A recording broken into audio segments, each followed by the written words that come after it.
రుణమాఫీ మార్గాలేమిటి, కార్పొరేషన్ ఏర్పాటుపై కొలిక్కిరాని ప్రయత్నం, ఆదాయపు వనరులు లేకుండా అప్పు పుట్టడం కష్టం, క్యాపిటల్ పెట్టుబడిగా ఉండేటట్లయితేనే రుణం, ఆర్బీఐ నిబంధనలతో లోన్ కొత్త చిక్కులు, ఎఫ్ఆర్బిఎం పరిధిలోకి వస్తుందనే ఆందోళన, కసరత్తు చేస్తున్న వివిధ శాఖల అధికారులు, ఎన్నికల ఫలితాల తర్వాత సీఎం రేవంత్ రివ్యూ అంటూ చూస్తా ఉన్నాం. మార్గాల కోసం అధికారుల అన్వేషణ, కొత్తగా ఏర్పాటు చేయబోయే కార్పొరేషన్కు ఆదాయం వచ్చేలా సెస్ లేదా మరో రకమైన పన్ను ఉన్నట్టయితే దాని పరిమాణానికి తగినట్టుగా రుణం పొందడం సాధ్యమవుతుందని, కానీ ఓవైపు రైతులకు రుణమాఫీ చేస్తూనే మరోవైపు వారి మీద పన్ను భారం వేయడం అర్ధరహితం అవుతుందనేది ఆఫీసర్ల logic. Stamps, registrations, commercial tax, excise లాంటి ఆదాయాన్ని ఆర్జించే శాఖలకు అనుసంధానంగా కొత్త కార్పొరేషన్ ఏర్పాటు చేస్తే ఆ ఆదాయంతో అప్పు తీసుకోవడం సాధ్యమవుతుంది, కానీ వాటితో ఎలాంటి లింక్ పెట్టాలనేది మింగుడు పడదనేది ఈ అంశంగా మారింది. గతంలో మిషన్ భగీరథకు ఇచ్చిన రుణాన్ని ద్రవ్య సంస్థలు క్యాపిటల్ ఇన్వెస్ట్మెంట్గా పరిగణించాయని, ప్రతి ఇంటికి నల్లాను బిగించడం ద్వారా యూజర్ ఛార్జీలతో రెవెన్యూ వస్తుందనే మార్గం కనిపించిందని గుర్తు చేశారు.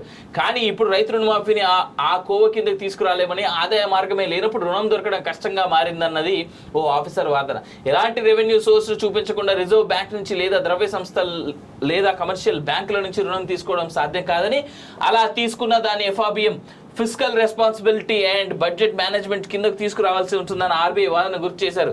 ఇలా తీసుకున్నట్లయితే ప్రభుత్వం తీసుకునే రుణాల్లో కోత పడుతుందని, కార్పొరేషన్ ఏర్పాటు చేసిన సర్కార్కు ఎలాంటి రిలీఫ్ ఉండదని పేర్కొన్నారు. ప్రభుత్వం తీసుకునే రుణాలతో సంబంధం ఉండకూడదనే ఉద్దేశంతో కార్పొరేషన్ను ఏర్పాటు చేయాలనే ఆలోచన అని గుర్తు చేశారు. అంటే పైసలు తీసుకుంటారు, గవర్నమెంట్కి ఎలాంటి సంబంధం అయితే లేదు. అంటే ఇక్కడ జరుగుతున్నది ఏందయ్యా అంటే, రేవంత్ రెడ్డి సర్కార్ ఇక రేపు మాపు అనౌన్స్మెంట్ వస్తుంది కావచ్చు, లేదంటే కొన్ని రోజుల తర్వాత అనౌన్స్మెంట్ వస్తుంది కావచ్చు, మేము రుణమాఫీ చేయలేం అంటే రైతులంతా ఏం చేయాలి? 2 లక్షల రూపాయలు రుణమాఫీ నేను జూన్ జూలై కల్లా చేసేస్తా అన్నాడు కదా, ఆగస్టు 15 కరెక్ట్, ఆగస్టు 15 కల్లా చేస్తా అన్నాడు కదా. ఈలోపు ఆర్బీఐ నుంచి ఎట్లాంటి ఇది లేకపోతే, అసలు ఆర్బీఐని ఎట్లా అప్రోచ్ కావాలో కూడా అర్థం కాకపోతే రుణమాఫీ విషయంలో రైతులు వీళ్ళను బండకేసి కొడతారనేటువంటిది నాకైతే వాస్తవంగా కనబడుతుంది, మామూలుగా కనబడతలేదు. దీని లెక్క చాలా వెరైటీగా ఉన్నది.